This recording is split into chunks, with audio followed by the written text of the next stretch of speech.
अस्सलाम वालेकुम। तो आज का जो हमारा टॉपिक है वो है potassium magnet as an oxidising agent. ये जो हमने यहाँ पे 7 लिखा है, 7 लिखने का मतलब ये है कि जो मैंगनीज मेटल है उसकी ऑक्सीडेशन स्टेट यहाँ पे 7 होगी। यहाँ पर मैं लिखता हूँ कुछ रिएक्शन। हम लिखते हैं कि पोटाशियम मैग्नेट जो है वो ऑक्सीडाइजिंग एजेंट के तौर पे एक्ट करती है। अच्छा, एक बात का आपने ख्याल रखना है कि जो KMnO4 है इसमें ऑक्सीडेशन स्टेट जो है मेटल की वो कितनी होती है जी? 4 इंटू -2, माइनस का 8 है, प्लस का 1 है, तो डेफिनेटली प्लस का 7 होगा तो ओवरऑल मॉलिक्यूल न्यूट्रल बनेगा। तो यहाँ पे मैगनीज की जो ऑक्सीडेशन स्टेट है वो +7 है। अब जो मैगनीज है जब वो as an oxidising agent act करती है तो उसमें मैगनीज जो है वो +7 से रिड्यूस होके +2 ऑक्सीडेशन स्टेट में शिफ्ट हो जाती है। जो चीज ऑक्सीडाइजिंग एजेंट के तौर पे एक्ट कर रही होती है डेफिनेटली उसकी ऑक्सीडेशन स्टेट में डिक्रीज आता है, वो खुद रिड्यूस होती है। और जो चीज रिड्यूसिंग एजेंट के तौर पे एक्ट कर रही होती है उसकी ऑक्सीडेशन स्टेट में इंक्रीज आता है और वो खुद ऑक्सीडाइज हो रही होती है। तो हम देखते हैं कि ये ऑक्सीडाइजिंग एजेंट के तौर पे कब एक्ट करता है, जब ये कंसेंट्रेटेड सल्फ्यूरिक एसिड के साथ मिलता है। तो अब कंसंट्रेटेड सल्फ्यूरिक एसिड के साथ मिलके ऐसा क्या होता है कि ये ऑक्सीडाइजिंग एजेंट के तौर पे एक्ट होता है, एक्ट करता है। उसमें ये जो पोटाशियम है, मेटल जितनी भी है उनके सल्फेट बना दे सिंपली। K2SO4 ये पोटाशियम की सल्फेट हो गया। अब यहाँ पे मैं लिखता हूँ MnSO4। किसी भी चीज को रट्टा लगाने की जरूरत नहीं है, परेशानी की जरूरत नहीं है। आपने सिंपल मेटल के सल्फेट बना दिए। अब जरा प्रोडक्ट में देखें ना, दो पोटासियम मेटल हैं तो रिएक्टेंट में भी दो होने चाहिए, मेटल को बैलेंस कर दे। सबसे पहला काम मेटल को बैलेंस करना है। पोटाशियम बैलेंस हो गई, मैग्नीज यहाँ पे इसको बैलेंस करते हैं, यहाँ पर हम दो लगा देंगे। अब मैग्नीज को भी बैलेंस कर दिया। जब मैग्नीज को और पोटाशियम मेटल को बैलेंस करना है तो तीसरा जो काम आपने करना है वो सल्फेट को बैलेंस करना है। सल्फेट को बैलेंस करेंगे तो जरा प्रोडक्ट में देखें ना, एक सल्फेट ये पड़ा है और दो सल्फेट यहाँ पे पड़े हैं, तीन सल्फेट हैं प्रोडक्ट में। तो यहाँ पर हम सिंपली क्या लगा देंगे? 3 लगा देंगे, मतलब 3H2SO4। अब बाकी सारी चीजें हमने लिख ली हैं। तो ये हाइड्रोजन क्या चीज करेंगे? जो हाइड्रोजन है वाटर की फॉर्मेशन करेंगे। कितने हाइड्रोजन है रिएक्टेंट में टोटल? 6 हाइड्रोजन है। तो 3 मॉलिक्यूल किस चीज की प्रोडक्शन होगी साथ में? वाटर की प्रोडक्शन होगी। अच्छा, साथ में ये ऑक्सीडाइजिंग एजेंट के तौर पे एक्ट कर रहा है तो डेफिनेटली इसको नेसेंट ऑक्सीजन प्रोड्यूस करना चाहिए। तो ये नेसेंट ऑक्सीजन प्रोड्यूस करता है जो एक स्ट्रॉन्ग ऑक्सीडाइजिंग एजेंट के तौर पे एक्ट करती है। अब इस ऑक्सीजन को देखना है कि कितनी ऑक्सीजन प्रोड्यूस होगी। दो मेथड है। पहला मेथड ये है कि सिंपल आप ऑक्सीजन गिनने रिएक्टेंट में, जो कि 8 ऑक्सीजन यहाँ पे पड़ी हैं और 12 ऑक्सीजन यहाँ पे पड़ी हैं, तो टोटल ऑक्सीजन 20 हो गई रिएक्टेंट में। अब प्रोडक्ट की अगर हम बात करें तो प्रोडक्ट में टोटल ऑक्सीजन कितनी है? K2SO4 में 4 ऑक्सीजन यहाँ पे पड़ी है, 8 ऑक्सीजन यहाँ पे पड़ी है, 3 ऑक्सीजन यहाँ पे पड़ी है। ये टोटल कितनी हो गई? 15 ऑक्सीजन हो गई। तो डेफिनेटली यहाँ पर कितनी ऑक्सीजन प्रोड्यूस होनी चाहिए? 5 नेसेंट ऑक्सीजन प्रोड्यूस होनी चाहिए। अब मैं आपको सिंपल सा मेथड बता दूं स्टूडेंट। तो इसमें आपने सिंपल ये करना है कि जो मैंगनीज है उसकी ऑक्सीडेशन स्टेट रिएक्टेंट में क्या है, कोई भी क्रोमियम का भी ऐसा ही सीन है जो हम ऑक्सीडाइजिंग एजेंट के तौर पर रिएक्शन करते हैं। रिएक्टेंट में उसकी ऑक्सीडेशन स्टेट +7 थी, प्रोडक्ट में ऑक्सीडेशन स्टेट +2 है, तो डिफरेंस बिटवीन ऑक्सीडेशन स्टेट कितना है? 5 का है। तो आप बगैर गिने इसको कैलकुलेट किए यहाँ पर आंखें बंद करके 5 लिख सकते हैं। यहाँ पर आप 5 लिख दें, आपका रिएक्शन बैलेंस हो जाएगा। अच्छा, ये पहला रिएक्शन है। अच्छा, इस रिएक्शन से हम देखते हैं कि ये जो हमारे पास है ना, ये स्ट्रॉन्ग ऑक्सीडाइजिंग एजेंट के तौर पे एक्ट करता है। तो स्ट्रॉन्ग ऑक्सीडाइजिंग एजेंट के तौर पे एक्ट करता है तो पहला ये काम जो करवाता है वो क्या करवाता है? FeSO4 को ऑक्सीडाइज करवाता है। किस में ऑक्सीडाइज करवाता है? फेरिक सल्फेट में, Fe2SO4 थ्राइस। अब अब यहाँ पर ये देखिए, यहाँ पे इसकी ऑक्सीडेशन स्टेट जो थी वो +2 थी और यहाँ पर इसकी ऑक्सीडेशन स्टेट +3 हो गई। डेफिनेटली सल्फेट पे एक पे माइनस का चार्ज होता है तो एक सल्फेट एक आयरन फेरिक में साथ नहीं आ सकता +3 में। और दो सल्फेट होंगे तो -4 हो जाएगा और फेरिक में आयरन पे +3 होता है। तो डेफिनेटली ये हम दो आयरन लेंगे, फेरिक में +6 हो जाएगा तो उसके साथ तीन सल्फेट लगा देंगे। अब यहाँ पे इसको बैलेंस करना है तो यहाँ पे डेफिनेटली हमें क्या लिखना होगा? H2 SO4। अच्छा, H2SO4 लिखा है, तो पहले रिएक्शन में जो ये नेसेंट ऑक्सीजन प्रोड्यूस हो रही है ना, ये नेसेंट ऑक्सीजन ही तो है जो ऑक्सीडाइज करवा रही है। यहाँ पे हम नेसेंट ऑक्सीजन एक लिख देंगे, ये हमने नेसेंट ऑक्सीजन एक लिख दिया। अब यहाँ पे ये देखें, इस रिएक्शन को बैलेंस करते हैं। जो मैंने यहाँ पे रिएक्शन लिखा है सेकंड, इसमें देखें ना, प्रोडक्ट में दो आयरन है, रिएक्टेंट में भी दो होने चाहिए, यहाँ पर हम दो लिख देंगे। जब यहाँ पे हम दो लिखते हैं तो 2Fe, ये आयरन मेटल बैलेंस होगी। अब बैलेंस करते हैं सल्फेट को। FeSO4 में दो सल्फेट और H2SO4 में यहाँ पे एक सल्फेट। रिएक्टेंट में जो टोटल नंबर ऑफ सल्फेट है वो कितने हैं हमारे पास? तीन। तो प्रोडक्ट में भी कितने सल्फेट होने चाहिए? प्रोडक्ट में भी तीन सल्फेट हैं, जो कि बैलेंस हो गए। अब यहाँ पर ये नेसेंट ऑक्सीजन और ये हाइड्रोजन मिलकर के क्या चीज प्रोडक्शन करेंगे? H2O की प्रोडक्शन करेंगे। अब हम चाहते हैं, हम पहले रिएक्शन को, इसको मैं रिएक्शन को नंबर 2 कर देता हूँ और इसको मैं रिएक्शन नंबर 1 कर देता हूँ। पहले और दूसरे रिएक्शन को हम ऐड करें। जब आप रिएक्शन को ऐड कर रहे होते हैं तो पहले रिएक्शन में जो चीज एज अ प्रोडक्ट बन रही होती है, और अगर वही चीज दूसरे रिएक्शन में एज अ रिएक्टेंट कंज्यूम हो रही हो, तो जो पहले रिएक्शन में जितनी फॉर्मेशन होती है उतनी ही कंजप्शन होनी चाहिए, मतलब नंबर ऑफ मोल जो है वो इक्वल होने चाहिए। तो हम यहाँ पे 5 ऑक्सीजन करने के लिए दूसरे रिएक्शन को किसके साथ मल्टीप्लाई कर देंगे? 5 के साथ मल्टीप्लाई कर देंगे। जब हम दूसरे रिएक्शन को 5 के साथ मल्टीप्लाई करेंगे तो हमारे पास ये जो FeSO4 है, ये कितना बन जाएगा? 10FeSO4, 5H2SO4, 5 nascent oxygen, 5 Fe2SO4 and 5H2O। तो ये हमारे पास सेकंड रिएक्शन भी क्या हो गया? बैलेंस हो गया। अब दोनों रिएक्शन को हम सिंपली ऐड कर देंगे। पहले रिएक्शन में जो ऑक्सीजन और ऑक्सीजन बन रही है कैंसिल हो जाएगी। अब बाकी चीजों को ऐड कर देते हैं। तो पहले रिएक्शन में देखें ना, रिएक्टेड में क्या है? 2KMnO4 प्लस ये 3H2SO4 यहाँ पे पड़ा है और 5H2SO4 यहाँ पे पड़ा है, तो हम लिखेंगे 8H2SO4 प्लस और क्या चीज पड़ी है? 10FeSO4। 10FeSO4 ये बना क्या आ रहा है हमारे पास? K2SO4 प्लस 2MnSO4 प्लस यहाँ पे 3 मालिक्यूल वाटर के पड़े हैं, यहाँ पे 5 मालिक्यूल वाटर के पड़े हैं, तो कितने मालिक्यूल टोटल हो गया वाटर के? 8H2O प्लस क्या बनेगा हमारे पास?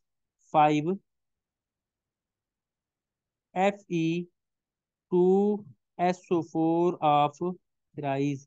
तो ये फेरस को इसने फेरिक सल्फेट में कन्वर्ट करवा दिया। तो इतनी बड़ी इक्वेशन को याद करने या रट्टा लगाने की बजाय हम क्या कर सकते हैं? सिंपली इसका मैकेनिज्म देख के थोड़ा सा इसको बैलेंस कर सकते हैं। अच्छा, यहाँ पे मैं दूसरा रिएक्शन लिखता हूँ। ये तुम्हारे पास था पहला रिएक्शन, KMnO4 का एज एन ऑक्सीडाइजिंग एजेंट। अब मैं कहता हूँ KMnO4 जो है ना, ऑक्सीडाइजिंग एजेंट के तौर पे एक्ट करती है to, it can oxidise H2S। अब मैं लिखता हूँ यहाँ पे oxidation of, oxidation of H2S, कि ये H2S को कैसे ऑक्सीडाइज करता है। जब हम H2S को ऑक्सीडाइज करवाते हैं तो पहला रिएक्शन हमें एज इट इज लिखना होगा। पहला रिएक्शन जरा देखें जो मैंने लिखा था, वो सेम एज इट इज लिख दें। 2KMnO4 प्लस 3H2SO4, ये क्या चीज प्रोड्यूस कर रहा है जी? K2SO4 plus 2MnSO4 plus 3H2O plus 5 nascent oxygen produce कर रहा है। ऑक्सीडेशन किसकी करवानी है? H2S की ऑक्सीडेशन करवानी है। अब स्टूडेंट यहाँ पर एक पॉइंट आपने याद रखना है, अगर किसी रिएक्टेंट में जिसकी ऑक्सीडेशन करवा रहे हैं उसमें हाइड्रोजन प्रेजेंट हो, तो दूसरे रिएक्शन में आपको सल्फ्यूरिक एसिड लिखने की जरूरत नहीं है। जरा पहले रिएक्शन में देखें ना, 10FeSO4 था और 5 नेसेंट ऑक्सीजन थी, तो उसमें हाइड्रोजन था ही नहीं। उस वजह से हमने सल्फ्यूरिक एसिड की एडिशन की है, क्योंकि ये जो नेसेंट ऑक्सीजन है इन्होंने वाटर फॉर्मेशन करना होता है। अब H2S की बात करें तो H2S में ये जो H2O है नेसेंट ऑक्सीजन के साथ मिल करके ये H2O फॉर्मेशन करेगा। साथ में एलिमेंटल फॉर्म में सल्फर बनेगी, सॉलिड फॉर्म में सल्फर की प्रोडक्शन होगी।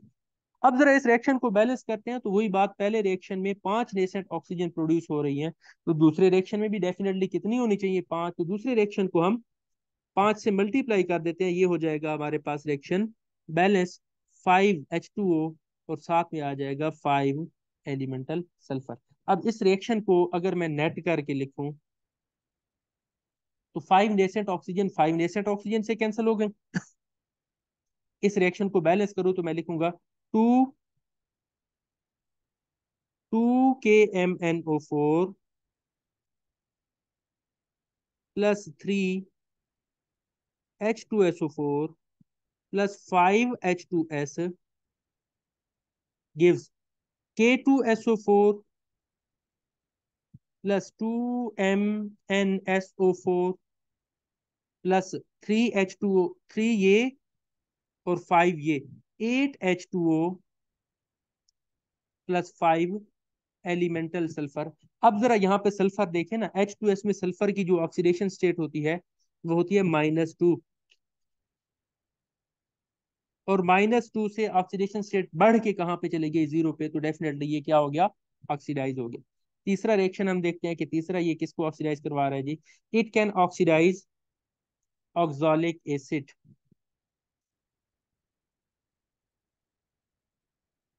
Oxidation of oxalic acid. तो पहला जो रिएक्शन है वो हमने वैसे का वैसा ही लिखना है, जैसा कि मैं कहता हूँ कि KMnO4 था, ये रिएक्ट करता है H2SO4 के साथ, तो ये प्रोड्यूस करता है पोटाशियम के सल्फेट, फिर मैंगनीज के सल्फेट, फिर ये हाइड्रोजन पड़ी है तो डेफिनेटली वाटर की प्रोडक्शन करेगा, साथ में क्या चीज बनाएगा, नेसेंट ऑक्सीजन बनाएगा। सबसे पहला काम मेटल को बैलेंस करना है, तो यहाँ पे हम 2 लगा देंगे, ये बैलेंस हो गया। जब मेटल को बैलेंस कर लिया तो यहाँ पे मैंगनीज के लिए हम 2 लगा देंगे, प्रोडक्ट में सल्फेट को बैलेंस करना है, प्रोडक्ट में 3 सल्फेट के हैं तो यहाँ पर भी 3 सल्फेट आएंगे। अब वाटर के लिए 6 हाइड्रोजन है, तो यहाँ पर क्या चीज प्रोडक्शन होगी हमारे पास, 3H2O की प्रोडक्शन होगी। नेसेंट ऑक्सीजन को काउंट करें तो यहाँ पर +7 ऑक्सीडेशन स्टेट है, यहाँ पर +2 ऑक्सीडेशन स्टेट है, डिफरेंस बिटवीन ऑक्सीडेशन स्टेट +5 है, तो डेफिनेटली ऑक्सीजन भी 5 ही प्रोड्यूस होंगी। इसको आप काउंट भी कर सकते हैं, पहले हमने कर लिए। अब ऑक्सालिक एसिड की ऑक्सीडेशन करवानी है, तो मैं कहता हूँ यहाँ पे मैं ऑक्सालिक एसिड लिखता हूँ। ऑक्सालिक एसिड का स्टूडेंट आपको पता है कि कौन सा फार्मूला होता है, 2 कार्बोक्सिलिक ग्रुप अगर डायरेक्ट लिंक हो जाए एक दूसरे के साथ, वो जो ग्रुप बनता है उसको हम ऑक्सालिक एसिड कहते हैं। अब in the presence of nascent oxygen होगा क्या, ये दोनों हाइड्रोजन इस ऑक्सीजन के साथ मिलकर के क्या चीज प्रोडक्शन करेंगे जी, वाटर की प्रोडक्शन करेंगे। एक CO2 यहां से निकलेगा और एक CO2 यहां से निकलेगा, तो क्या चीज फॉर्मेशन होगी, 2CO2 की फॉर्मेशन हो जाएगी। तो यहाँ पर स्टूडेंट हम थोड़ा सा इसको देख लेते हैं, बैलेंस कर लेते हैं रिएक्शन को, कि पहले स्टेप में रिएक्शन के 5 नेसेंट ऑक्सीजन प्रोड्यूस हो रही हैं, तो दूसरे स्टेप में भी कितनी नेसेंट ऑक्सीजन होनी चाहिए, 5 नेसेंट ऑक्सीजन होनी चाहिए। इस वजह से दूसरे स्टेप को हम मल्टीप्लाई कर देंगे, किसके साथ मल्टीप्लाई कर देंगे, 5 के साथ मल्टीप्लाई कर देंगे। तो यहाँ पे मैं लिखूंगा 5 ऑक्सैलिक एसिड, 5 ऑक्सीजन, 5H2O। और ये देखें ना, अब 5 के साथ मल्टीप्लाई करेंगे तो कार्बन डाइऑक्साइड डेफिनेटली हमारे पास कितने हो जाएंगे, 10 हो जाएंगे, 10 CO2 प्रोडक्शन होगी। अब जरा यहाँ पर ये देखें होगा क्या हमारे पास, इनको बैलेंस कर देते हैं, ये नेसेंट ऑक्सीजन से कैंसिल हो जाएंगी, जो रिएक्टेंट और प्रोडक्ट में पड़े हैं एक जैसी species. 2KMnO4 plus 3H2SO4 plus 5 oxalic acid के मालिक्यूल्स, ये क्या चीज प्रोड्यूस करेंगे, K2SO4, ये हम नेट रिएक्शन लिख रहे हैं, प्लस 2MnSO4 प्लस 3 और 5 8H2O प्लस 10 CO2 की प्रोडक्शन करेंगे। अच्छा, नेक्स्ट हम डिस्कस करते हैं ऑक्सीडेशन ऑफ मोअर साल्ट। ये मोअर साल्ट की ऑक्सीडेशन करवाता है। बहुत ही मोस्ट इंपॉर्टेंट क्वेश्चन है, शॉर्ट क्वेश्चन है, बहुत ज्यादा इंपॉर्टेंट है फेडरल के अकॉर्डिंग। और ये 3 नंबर में शॉर्ट क्वेश्चन पूछा भी जाता है, काफी टाइम पूछा भी जा चुका है। तो हम डिस्कस करते हैं रिएक्शन विद मोहर साल्ट या ऑक्सीडेशन ऑफ मोहर साल्ट हम कह देते हैं कि हम ऑक्सीडेशन करवा रहे हैं जी। किसकी ऑक्सीडेशन करवा रहे हैं? मोहर साल्ट की। ऑक्सीडेशन ऑफ मोहर साल्ट। तो जब हम मोहर साल्ट की बात करते हैं, उसकी ऑक्सीडेशन की बात करते हैं, तो सबसे पहले हमें मोहर साल्ट का जो फार्मूला है उसका आइडिया होना चाहिए। वो क्या चीज़ है जी? वो सिंपल अमोनियम के सल्फेट है, आयरन के सल्फेट हैं, और साथ में कुछ उसके साथ हाइड्रेट है, वाटर है। जब हाइड्रेट क्या होता है? जब हम किसी चीज को क्रिस्टलाइज करते हैं तो उसके साथ में कुछ मालिक्यूल वाटर के भी साथ में आ जाते हैं, अटैच होके आ जाते हैं। उसको हम वाटर हाइड्रेशन कहते हैं। तो वो हाइड्रेट बन जाते हैं। तो मोहर साल्ट का जो फार्मूला है वो क्या है? कुछ इस तरह से है हमारे पास। Ammonium sulphate dot ferrous sulphate dot 6H2O। तो हम इसके रिएक्शन को बैलेंस करते हैं, थोड़ा सा देख लेते हैं कि क्या है इसके रिएक्शन में। पहला पॉइंट वही है, जो पहला स्टेप है ना रिएक्शन का, वही वही है।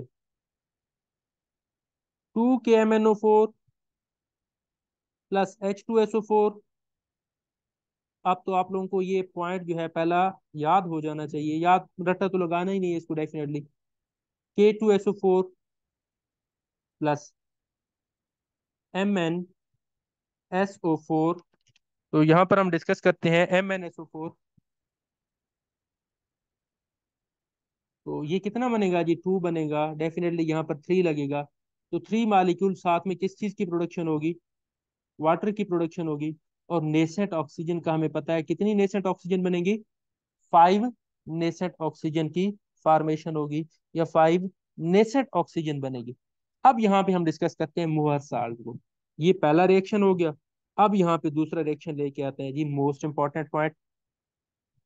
Ammonium sulphate NH4 twice SO4 dot FeSO4 dot 6H2O plus nascent oxygen जो पहले रिएक्शन में प्रोड्यूस हुई है। अब जरा यहां पर ये देखें, इसमें ऑक्सीडेशन होगी किसकी? अमोनियम के सल्फेट को एज इट इज हम अमोनियम के सल्फेट की फॉर्म में अलहदा ही करके रख देंगे, तो अमोनियम सल्फेट बनेगा। साथ में ऑक्सीडेशन किसकी होनी है? मोहर साल्ट में जो आयरन है वो +2 की फॉर्म में है।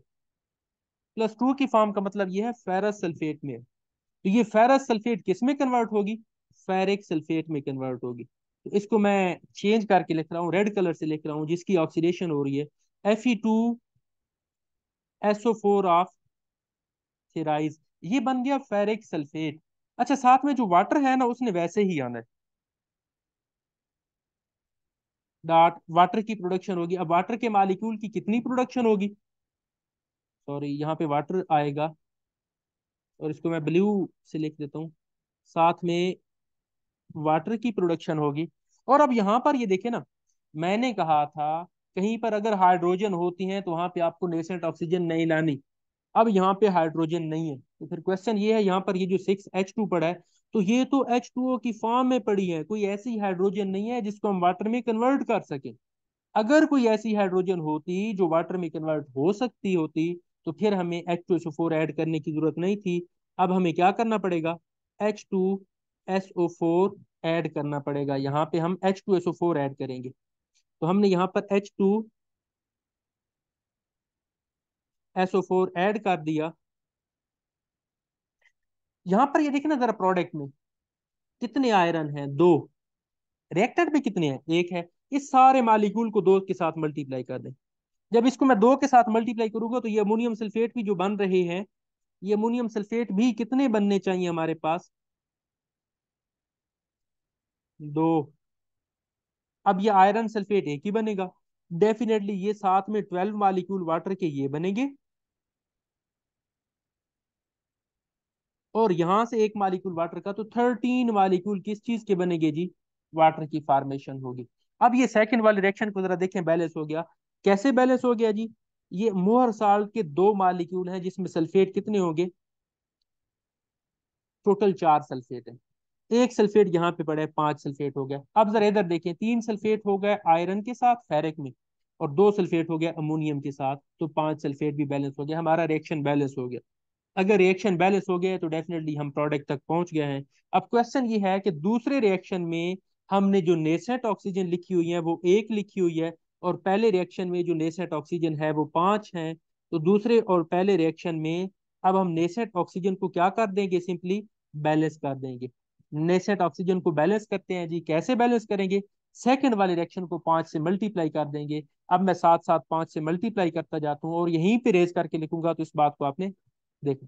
तो मोर साल्ट के दो मालिक्यूल थे, 5 से मल्टीप्लाई करूंगा तो क्या हो जाएगा? 10 हो जाएगा। जरा यहां पर ये देखें, ऑक्सीजन एक थी, 5 से मल्टीप्लाई करूंगा तो 5।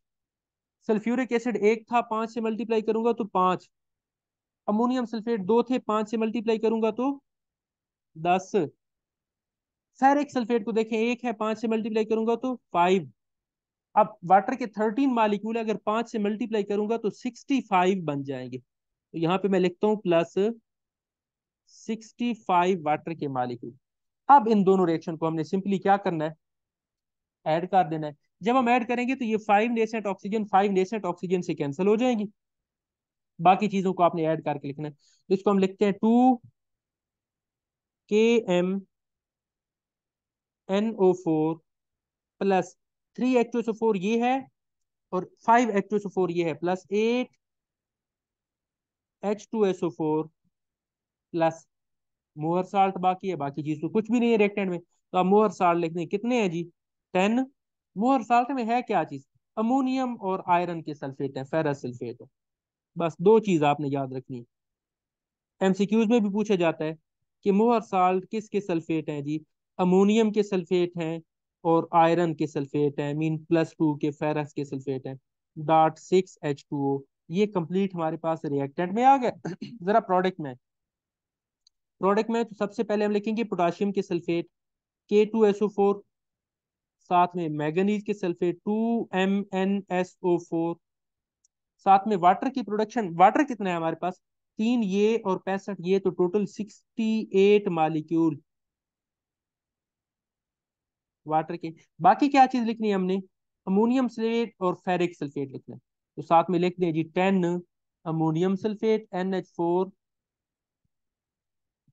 ट्वाइस SO4, साथ में प्लस, मैं यहाँ थोड़ा डाउन कर, चलो आगे ही लिख देता हूँ। यहाँ पर फेरिक के सल्फेट है, तो फेरिक के सल्फेट में क्या आ जाएगा हमारे पास? 5Fe2SO4 होल थेराइज, ये आ जाएगा। तो ये आज का हमारा लेक्चर था। लेक्चर में क्या था जी? Potassium magnet as an oxidising agent. तो आई होप आप लोगों को ये क्लियर हो गया होगा। इंशाल्लाह हम नेक्स्ट वीडियो में एक और लेक्चर लेके आएंगे। अल्लाह हाफिज।